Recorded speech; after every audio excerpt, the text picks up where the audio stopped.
What's up everyone, thank you so much for tuning into this video today. This is Cobb Gaming coming back with a second video. I just want to take a second to thank every one of my subscribers for tuning into my first video and of course subscribing. I got a lot of feedback and a lot of attention that I didn't even expect to get from just one video, and it was just awesome to see how much I got attention with as far as viewing, and especially the type of traffic I wasn't really expecting, and it just all came together and I was just amazed by you guys. So thank you so much for taking the time, for looking and checking out my first video, and to those subscribers that hit that subscribe button, you guys are freaking awesome. I will continue to try to do my best to put out some videos, even though this is my second video. I haven't like put out a couple just yet, but getting that type of feedback and getting people to subscribe is honestly going to keep driving me to keep putting out videos. And I just want to take a couple seconds to acknowledge and thank you guys so much for tuning in today, and thank you to all my subscribers. So enough of all that, we're going to go ahead and dive down into what's going on today in this video. So in today's video we're going to be going over a couple things as far as going back to patch 9. We're going to be doing kind of a recap, looking at a couple things that Patch 9 had as far as bug fixes, changes to camps, and all that sort of stuff that Bethesda did to help improve the game to operate a little bit better, especially for some of those issues that were, of course, notified to Bethesda that were causing problems, and as, of course, they continue to listen to us and reach out to make sure that we get exactly what we need fixed to make this game better than what it is currently, and it's just awesome that they are doing that for us. And so we're going to be going over a couple things with that, and we're also going to be checking out today the legendary vendor that we were given earlier than expected, the Purveyor. She has arrived. Of course, for those that have played Fallout 76 currently and recently, yeah, we all know that. It's been taking me a little bit to get this video out and just been working on it, and just because I wasn't able to put it out at this time that I was wanting to, it's just something I'm going to incorporate today in this video. But we're also going to be looking at a couple things with what's coming out next over for patch 9.5 and what can we expect to see new from Bethesda as far as new content comes. So sit back and relax, and let's go ahead and get you guys all up to speed.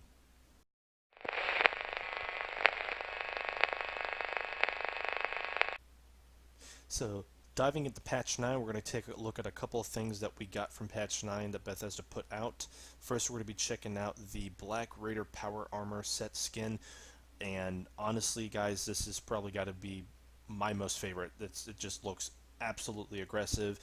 I'm starting to like the way Bethesda is putting out these new power armor skins that kind of revolve around the whole Raider Wasteland type of look, and I just love it. But it just looks a little more sci-fi and fictional, which is also kind of a nice twist in a way. And I honestly think this just right here just completely set off the T60 for itself, and it just looks absolutely aggressive and wonderful. And then obviously we started noticing that we were getting vending machines, so now players have the ability to start selling their items, weapons, pieces of armor, anything in particular, you know, your aid, just basically just sell your crap. But of course, you know, there's value to, of course, your weapons and the other stuff that other players will need. So now players can now go from other players' camps and of course look through their vending machine to see what they have available to sell. And honestly, I've been able to see a couple of things that I have honestly liked or been kind of looking for from other players, and I honestly think this just kind of made the game a little bit better in some sort of way, where the trading system has improved and now there is some sort of trading system. So that's a nice thing to start seeing for this game, and I think it's going to really start to kind of separate a lot of things from themselves, especially just dealing with UPC bots and vendors, and that's the only thing you get to deal with at that point. So that's a nice thing, and I think it's going to be great that this is now a part of the game and now there's more of a trading system. So gotta hand it to Bethesda on this, guys. I think it's wonderful, and so far I've enjoyed it. There's a lot of things you can find through other people's stuff, and especially being able to purchase it too. Those that are looking for specific weapons, pieces of armor, now your ability and your chances of finding those pieces are of course now a lot higher than usual, but of course there's always going to be a price to pay, so just got to be on the lookout. Second, we also started seeing the legendary exchange machine. This is something now that came out to help prepare us for the arrival of the Purveyor, and this basically was a machine to help give us in exchange for currency, which is legendary script, and it's the only currency that the Purveyor only accepts. So whenever you guys run into, of course, those pieces of gear or weapons that you didn't necessarily want or were looking for, and there was certain rolls on them that you weren't really happy with, this is going to resolve that problem. All hope is not lost. You can at least exchange it for legendary script currency, therefore you can use it to buy a random set of weapons or pieces of armor from the Purveyor. However, there is a limit, so there's only 150 legendary script that you can scrap your weapons and armor for, so do remember that there is a limit. We also got a backpack skin. For the backpack, we got the Keep Out backpack box skin, and then we also got some Pioneer Scout powder rifle paint too, some lever action paint as well for the scouts, and then we also saw a wood grain camera paint too, more of the paint jobs for the camera. And then we also got a new paint job for the Pip-Boy, which is one of my personal favorites too. Here's kind of a little bit of a close-up, and this is the well-traveled paint job for the Pip-Boy once again, and it's probably my most favorite that I have seen yet from Bethesda, and I rock this out. I think, again, thus far this is the best one. It just looks more, I don't want to say Fallout-y or Wasteland-ish, but it definitely gives off that vibe and that feel of I've been just traveling. We also got an antique globe lamp too, and I think this is one of the other better lamps too that we've seen yet for the game, and it looks really, really nice, and it's just another, I guess, lamp. It's nice though. I like it. And then we also saw from patch 9 the Ever Upwards DLC.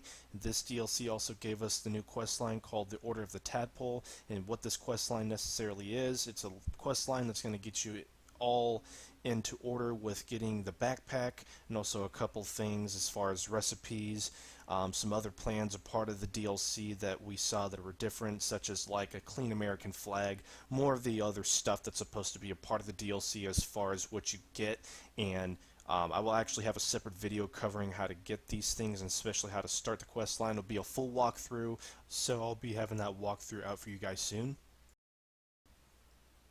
The Ever Upwards DLC also gave us a new public event called Campfire Tales. This is just going to be basically a little public event where you're going to demonstrate your overall Pioneer Scout camp values.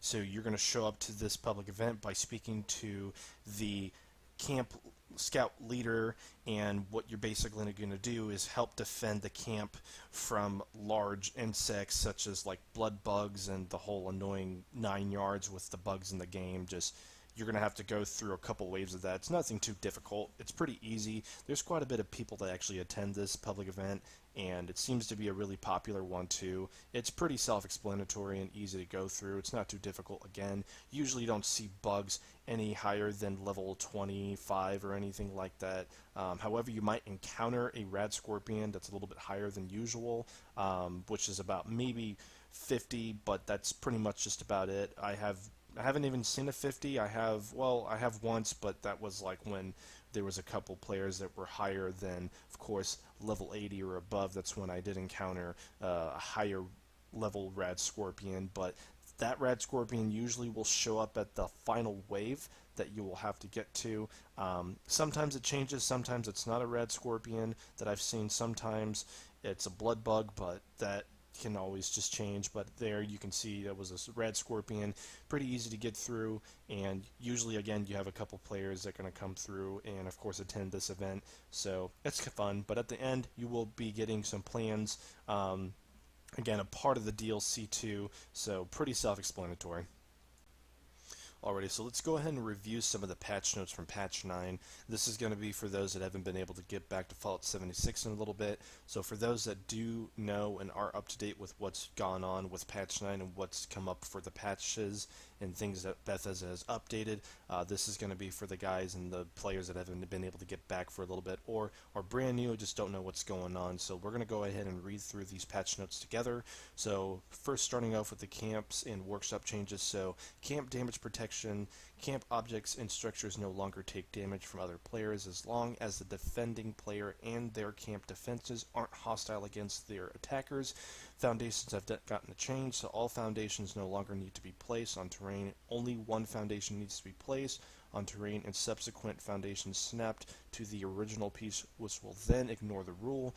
White Springs has changed up a little bit. Camps no longer can be placed near the White Springs Golf Club due to complaints reported by the Fallout 76 community. Camps trivialized enemies near the club. I don't know why that was such a hard one to pronounce.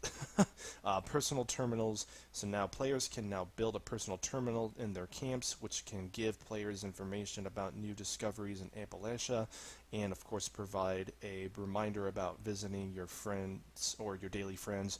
Workshop PvP has changed, so workshop owners must enter the bounds of the workshop before they are placed in PvP with the contest players. Workshop turrets no longer attack wanted players unless the players contesting the owners. Workshop players that are not actively contesting an owned workshop cannot damage the objects in their built area. Ammo has gotten a buff, so increased ammo for flamer fuel and cryo cells. So flamer fuel went from 5 to 20 and cryo cells went from 15 to 25. Another buff happened with the hunting rifle, so increased damage bonus provides the prime mod and a 50 cal receiver, so there's been a buff on both of those there. And there's been a buff both to the plasma gun and the enclave plasma gun. So plasma gun damage increased by 30%. The enclave plasma gun has been increased by 10% to 30, and then we also have a new fast travel. So now a 15-second timer will appear when attempting to fast travel while enemies are nearby. So no longer having to deal with having to sit around, kill off the enemies around you before you can fast travel to a certain place that you're trying to get to, but you have to fend off the rest of the enemies. But however, if you're taking damage, you need to take care of the enemies around you before you can fast travel. So with the arrival of the Purveyor, we also got a couple things too in the Atomic Shop. So we got some new, yet again, power armor skins that were just added as well. We also saw a new paint skin for the workbench, more of the armor workbench in particular. Conspiracy suit, because who doesn't want that? But we also got a couple other things, a new paint for the backpack. We also have a skull mask that was just added to. More paints for the camera. We also got a new stash box paint too, which is also kind of a nice addition as well. We have a couple of new hairstyles that were added into the game. The Rad Rage and some new pickaxe skin set, which is going to give you, I believe, 3 different types of skins for the pickaxe. Some more, again, yet some other hairstyles. We also got some Raider totem poles with some skulls on them too. There's the popped one, the braced skull version, and of course the no hope one as well. Just a couple other things that were added to the game. So now let's dive right into the Purveyor with her arrival now here in 76. So here we are at the Berkeley's Spring train station. This is again the Purveyor, the legendary vendor Mermerg. I can't tell you how many times I've had to literally ask myself or try to pronounce this girl's name, but I can't get it right. But anyways, so she's going to actually be located over by the Berkeley Springs train station. For those who haven't found it just yet, if you've had any time to go around and find Harper's Ferry is not too far from there, but if not, there's Vault 76 for reference, just down there over by the corner. Off to the right, that's where you're going to find Berkeley Springs Station right there. But if you already found Berkeley Springs, it's just a walk in a park. Just go from there and keep walking. So once you arrive, you're going to take the path that I take. I mean, you can't get lost. You'll see a train station right there. So waiting inside will be the Purveyor, so you just go ahead and walk right in and just go ahead and process your transactions. But again, the transactions are going to be only with a random roll for certain legendary weapons, pieces of armor as well too. So there's really not much to it, but it, as much as I thought it would be, as much as just walking up to the Purveyor and purchasing specific legendary weapons or, like, again, armor, it doesn't necessarily work that way. So once you actually start trading with her, as you can see, there's really nothing there, no weapons, nothing. You're going to go under your favorites category over on the right. You're going to see you can choose between a 1-star, 2-star, and 3-star between pieces of armor, legendary armor, etc. You can see from 15 for 1-star, 25 for the melee weapon, 25 for the primary. But I went ahead and I just started going after some of the 3-stars and trying to roll my dice and see where I can get, or what I could necessarily get. But that's just pretty much it to the Purveyor. I was hoping there was going to be at least, something I can go through a category and find specific weapons, but I mean, this works too. It just kind of gives you another place to kind of run your odds and see what you can necessarily get. So that's just going to still be a part of the random roll system too for legendaries, but here outside again you can see the legendary exchange machine, and you're going to find these all across Appalachia at all the train stations that you go to, so don't worry, it's not a specific place you guys have to go to. All train stations should actually have that right there. So now we're going to go ahead and cover Project Paradise. That's going to be a part of patch 9.5, which actually happens today. I just so happened to post this video at a time where it was going to interfere directly with the upcoming patch, and I didn't realize it was the 20th, so now it's the 21st, so I have this uploaded. But anyways, so a couple of things to expect from Project Paradise. Expect big things, really big things. Bethesda has really outdone themselves with this new DLC that's supposed to be pretty much what makes patch 9.5 the patch that it is. It's a huge underground biome of just creatures such as Deathclaws as seen here in the promo picture, but also some hints have been kind of thrown back and forth as far as leaking goes. Don't expect to run into lower level enemies at all in this patch. There has been word about higher level Marler Queens and other creatures that are not going to be at max 50 or anything of that sort. They're going to be higher, so this will encourage people to start kind of treating this as, I guess, what you can consider to be a raid. That's at least where I'm seeing it at.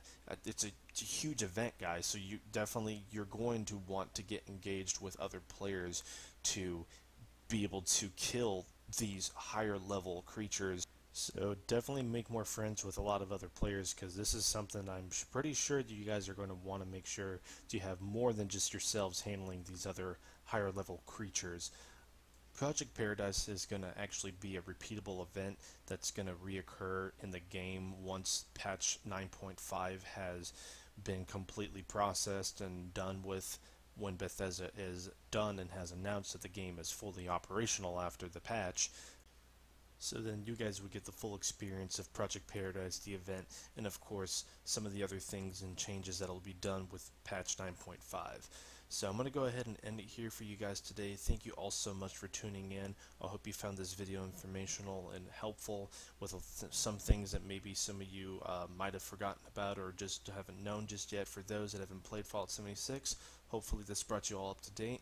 If you like this video, please hit that like button, and of course if you guys like this video as well, go ahead and hit that subscribe button. Like I said, I really appreciate you guys for taking the time to look at this video, and of course keep updated with what's going on currently in Fallout 76. Thank you all once again, and I'll see you next time.